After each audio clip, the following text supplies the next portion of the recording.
Well, technically, our most recent reading, The Song of Roland, belongs to the period we refer to as the High Middle Ages. It remains an outlier due to the fact that it depicts and repackages events from centuries earlier. In this module, we again encounter authors and works that are clearly high medieval, that is, they clearly belong to the 11th, 12th, and 13th centuries, though the Icelandic sagas and the Nibelungenlied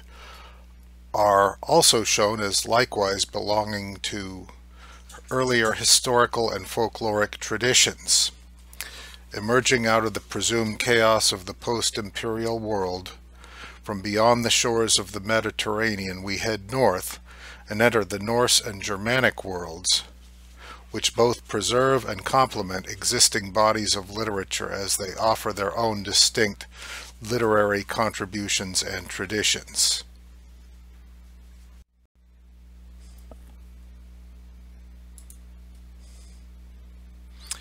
The works we'll read in Module 3 collectively belong to the High Middle Ages, even if they don't fully articulate the key developments during that era of European and Western history. Among the key developments we see emerging out of the Mediterranean regions and expanding northward included the ongoing relevance of monasteries as centers of learning and as repositories of ancient and more recent knowledge, the establishment of the first institutions we recognize today as universities and hospitals, the growth of trade relationships and the banking, finance, and insurance industries, the growth of key urban centers, and the larger expansion of civic governments and administrations, the growth of populations and the improvements in agricultural practice to feed those populations, which proceeded until the Black Death in its various forms in the 14th century, crippled select urban environments and indirectly led to a larger scale process of income redistribution in the following decades and centuries.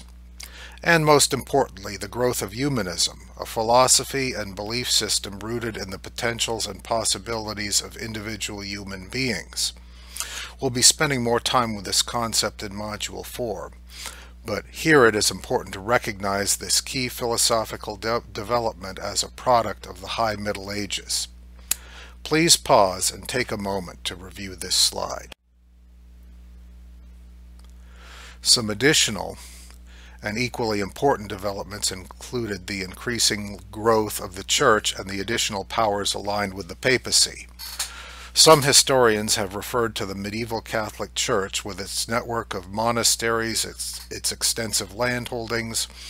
its role in developing native industries, and its proselytizing outreach and conversion efforts as a nation within nations across high medieval Europe,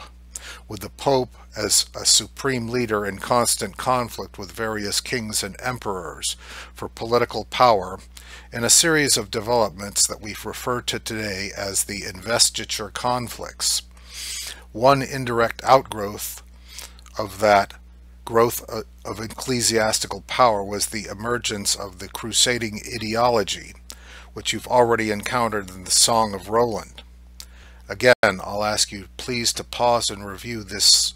slide and study the points made here.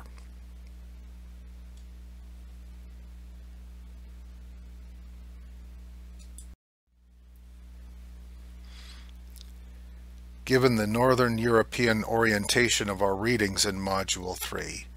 it might take some effort to reconcile these social advances with the violent, vengeful, and occasionally convoluted stories that we'll sample from the Germanic